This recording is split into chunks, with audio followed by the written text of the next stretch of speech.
They have the heat signature of the F-35, and then when F-35 flies within range of it, then it goes off after it. There's just this huge loophole in the F-35's design that, like, okay, yeah, it's hard to get seen by radar, but once you have the heat signature dialed in, you can just look at that. And then this is a huge vulnerability. It has a massive jet engine. It produces lots of heat. They can see that and track that. And we spent like $1 trillion on this F-35 program. It's like it's insane. So, and now we might find like, oh, it's not, we can't even really use it. They can get shot down by, a $50,000 missile or something like this. Yeah, the whole thing's falling apart. And so maybe that's a good way to segue to this tweet. We started the weekend off with Trump with this 48-hour ultimatum saying if Iran doesn't fully open without threat the Strait of Hormuz within 48 hours from this exact point in time, the United States of America will hit and obliterate their various power plants, starting with the biggest one first. And thank you for attention, Donald J. Trump. So everybody, I think, was on pins and needles. And before going to bed, I was like, okay, is he going to do this? Because Iran was going to wipe out the energy infrastructure across the Persian Gulf and Israel. This could be catastrophic. And then, so I went to bed thinking this could happen. And then we wake up and we found out he tacoed out, right? He's saying he's pleased to report that the United States of America and the country of Iran have had over the last 2 days very good and productive conversations regarding a complete and total resolution of our hostilities in the Middle East. Based on the tenor and tone of these in-depth, detailed, and constructive conversations, which will continue throughout the week, I've instructed the Department of War to postpone any and all military strikes against Iranian power plants and energy infrastructure for a 5-day period, subject to the success of the ongoing meetings and discussions. Thank you for your attention to this matter, Donald J. Trump. So, but the Iranians are saying, we're not talking to this guy. This is just complete BS. That he's just made this up and because he needs an out. So how do you read this whole thing? Okay, well, first of all, he does have a history of just making up conversations. Remember, he claimed that he had a conversation with Modi, and Modi told him, I won't buy any more Russian energy. Modi said, that never happened. The Indian said, this is not the first time. Actually, when he made that threat, I immediately predicted, I wasn't online or anything, but that he wouldn't follow through on it. Because I think he was just shooting from the hip, like he does all the time. He didn't consult with anybody. People will tell him, oh, don't do it because the Iranians are going to just totally devastate all those Gulf economies. And then oil, you think the price of oil is high now, it's going to be just much, much worse. And those, anyway, sure enough, well, he did it. He didn't consult with anybody, I don't think. And the Iranians immediately promised to retaliate, with devastating strikes on all these Gulf monarchies, on their energy infrastructure, and also on desalination plants and U.S.-owned companies. And they provided a list. We will hit this, and, So, and again, the Iranians have shown that they're serious when they say these things. They told us what they were going to do before the war began, and they did it. They have established deterrence, and I think that's what happened. Trump saw that list, and he said, "Oh my God," or his advisor says, "You can't let this happen," and he just made up this story about negotiations. Now, it's funny, actually the energy markets, I don't know if they're just stupid people there in the energy markets. They're obviously not stupid people. They know their business, but they may not know geopolitics or, very well. You would think they would. But immediately the price of a barrel of oil dropped from something like 107 down to 97, I think, when I last checked. It dropped $10 approximately because you say, oh, it looks like there may be a resolution to this whole thing. I think that there aren't any talks. Again, the Iranians are denying that any talks are ongoing, that there have been any talks. They're not interested in talking to Witkoff and Kushner anyway. According to Axios, though, there have been some sort of talks, using Egypt and some other countries as intermediaries. I think that that's just a psyop. I really don't think there have been any talks, and I believe the Iranians on this. Yeah, well, it seems like Trump clearly wants to throw in the towel. He realized this did not go the way he was expecting it to, and he wants out. Israel, on the other hand, I feel like they should want out, but I'm not exactly sure. Do they want out? I think they probably went out pretty soon. Again, I think, again, this was not a war in American interests. It was an Israeli interest. Interestingly, if you look back, before the war began, it was Israel's demands that were being put forth. It really had nothing to do with the U.S. It was, again, support for Iranian allies, the missile program, which can hit Israel but can't hit the U.S. or anything. It was all about Israel. And then after, it's just like somebody told Trump, hey, you better talk about America a little bit. And he started saying, yeah, we're trying to protect America by doing this. They've been, waging war against us for 47 years. Oh, it's a bunch of nonsense, right? But it's just like an afterthought. Oh, yeah, America. No, I think this was always about Israel. And the Israelis, I think what I hear, actually, there's a recent report in the media that the current head of the Israeli Mossad did try to sell this idea. Maybe he had like that Connie and some other moles, and which allowed him to believe that we have a real chance at carrying out some kind of coup, some sort of regime change. And he said, if you do this as decapitation, but we have our people in place, we can do this. And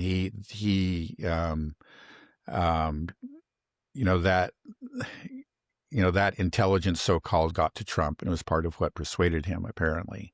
Obviously, it failed. But in the meantime, I think the Israelis had a fallback line. Okay, we can't actually overthrow the government, but we can weaken it. This is part of the playbook.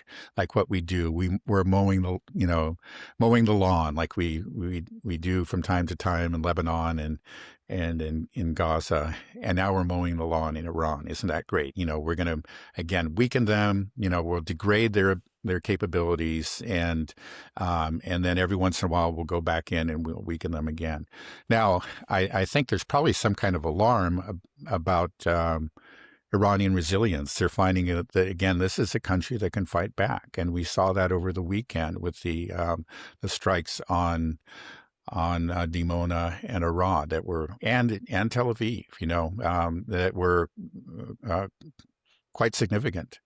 Again, we were told that basically they had wiped out all of Israel's launch not Israel's, but rather Iran's launch capabilities, taken out 80% of the launchers, 90% of the launchers. We're hearing that in the first couple of weeks. Now here we are in the fourth week, and they launched this devastating strike, probably the most devastating strike so far, and we're in the fourth week. And people are starting to wonder, and I imagine that there are those in Israel saying, this isn't going so well, maybe we should just look for a way out. But there are, and you do get some kind of statements like that from Netanyahu and others to that effect. They don't say, of course they claim great success. When they're saying that we've been completely successful, we've achieved our objectives, that's a way of them saying, we need to get out of here. Okay, we're declaring victory, let's go home. But they're finding that hard to do. And with like these, the more damage that Iran causes to them, that the more difficult it is for them to proclaim victory, right? So they're like Trump, I think they're in trouble. They would, if the Iranians were truly weakened and could not really retaliate in a significant way, they probably would be declaring victory and leaving right now. They're finding that hard to do. I think they are looking for a way out, but Iran won't give them one. They won't give them one. Yeah. Well, and part of the reason is that, look, it's the Israelis and the Americans deprived Iran of deprived themselves of an off-ramp. Let's put it that way, by using negotiations as a cover for attacks and doing that twice. You do that and you just, okay. And then you start to talk about negotiations again. You have to negotiate an off-ramp, but where is your credibility? You destroyed your own credibility. And so you've deprived yourself of an off-ramp. That's where they are. Yeah. I mean, it's even worse than that. We just, the new supreme leader, the new Ayatollah, we killed his parents. We killed his wife. We killed his children. What do you think he's going to do? Anybody in this position And, Right. and when you were negotiating in good faith multiple times, you made so many concessions. You sacrificed so much. You had these sanctions on your country for so long. You took it all. And then they killed your father, your mother, your wife, your kids. Anybody like I is like what how would you behave? How would you react? The US has put themselves in a complete bind, and the problem is that we always assume that we have escalation dominance everywhere in the world. And I mean, we saw what happened with Russia. We assumed that we could control the situation of escalation dominance, and then we thought, well, surely we can with Iran. And look at this. You can just look at the map. You know, you can explain to a child how that Iran has a chokehold on the global economy with the Strait of Hormuz. And right now, they are choking the U.S., the U.S. empire and Israel. And I think they're going to win. You know, just their confidence, I think, is growing. The fact that you told me that they providing a list, these are all the targets we're going to hit. They know they can hit them, and they know the U.S. and Israel can't stop it. And I've seen a graph as well of the ballistic missiles and drones that have been fired. You know, it started off really high, obviously, at the beginning, and started declining. And then I think that's when they were saying, yeah, we won, wiped out. And around day 10 or 12 was around the low point. But ever since then, it's been going up. The number of ballistic missiles being fired every day have been going up, and especially the number of drones. That has been going up rapidly. So you just see the trajectory over the past 10 days. Iran is speeding up its attacks, and Israel and the U.S. have no ability to defend themselves.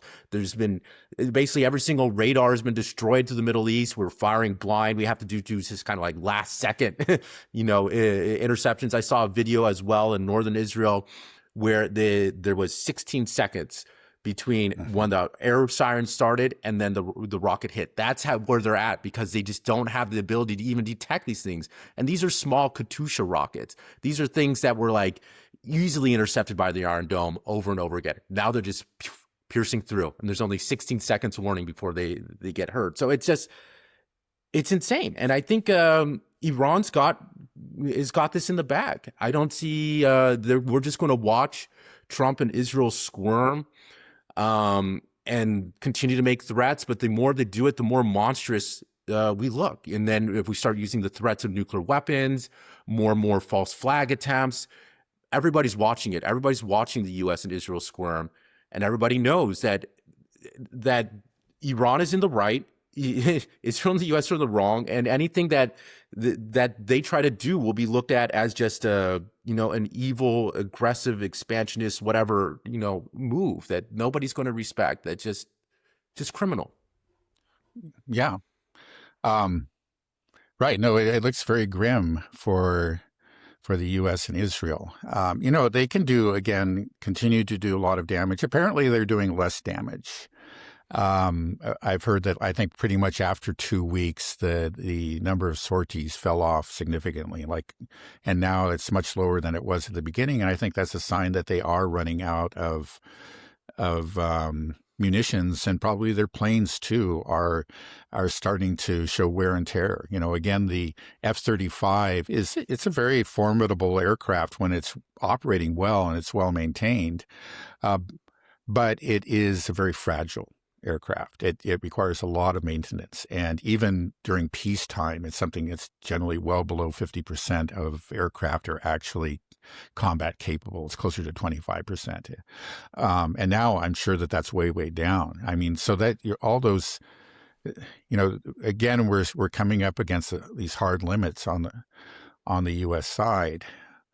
Now, the big question really, I think, for the Iranians is air defense. They demonstrated that they had it.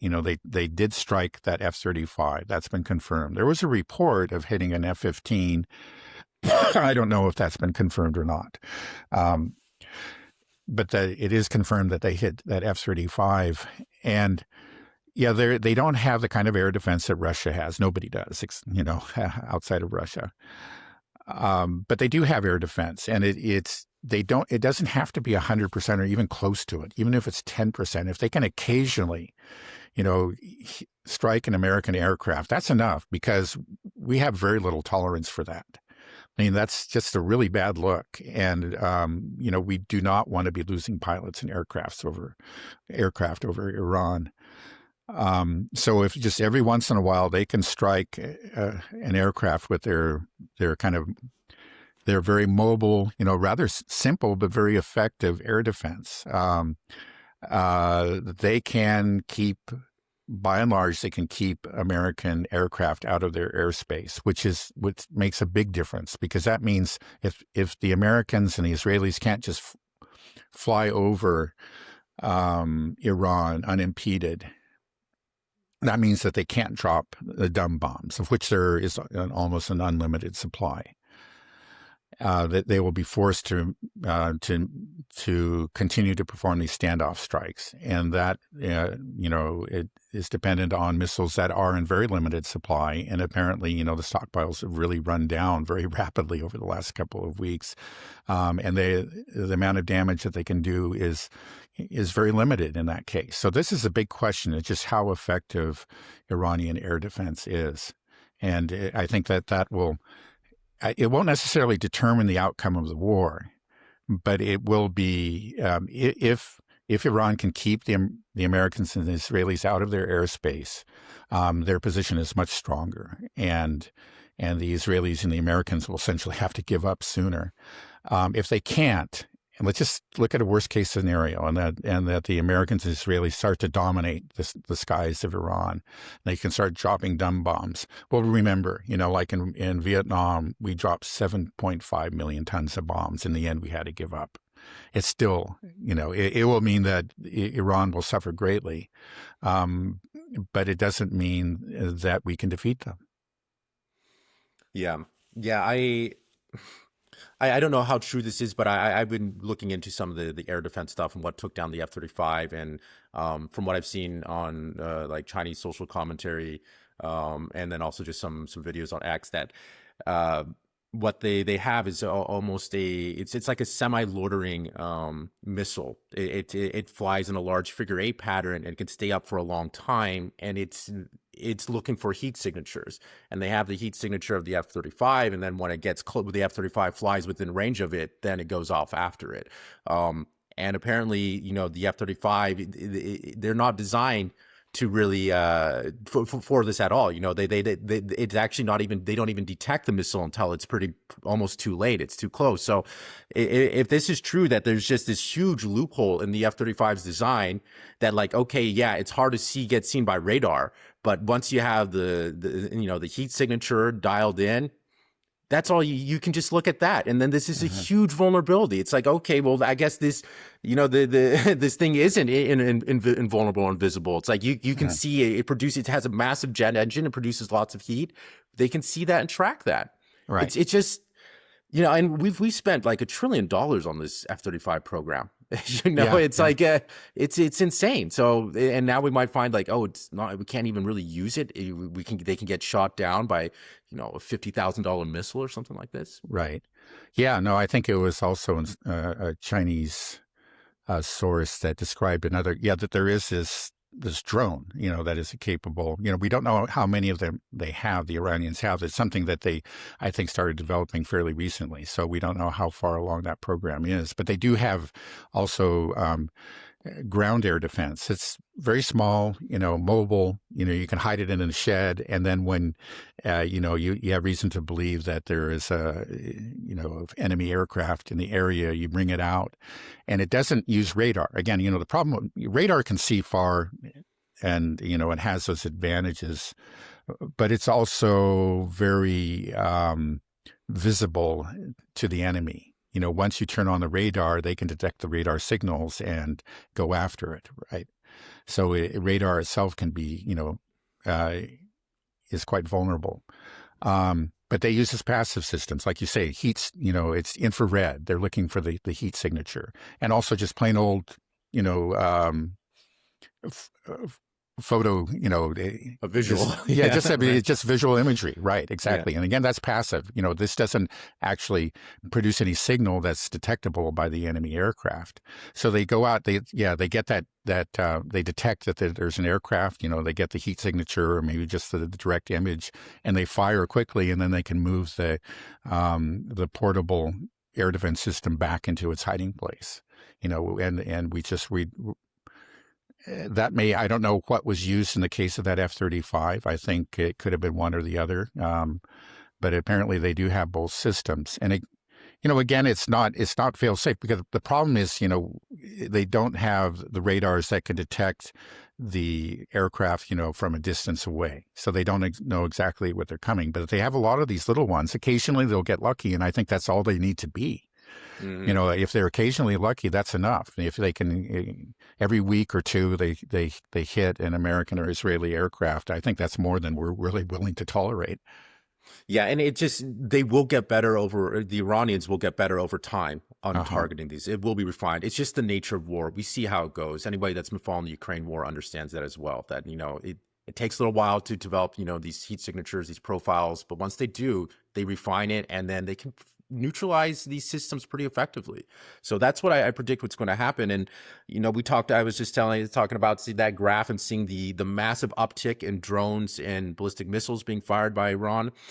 I do know what's happening on the Israeli-U.S. side. Are we seeing a decline, that they are steady declining as they're running out of munitions?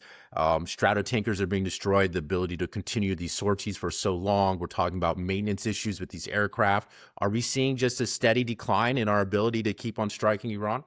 Yeah, I think we are, and that's what I hear. The sorties are way down, and that was expected. Remember, that was predicted by several people, including Professor Ted Postol. He said, like, at the end of 1 or 2 weeks, and I think it was after 2 weeks that we began to see that, and it's definitely down right now.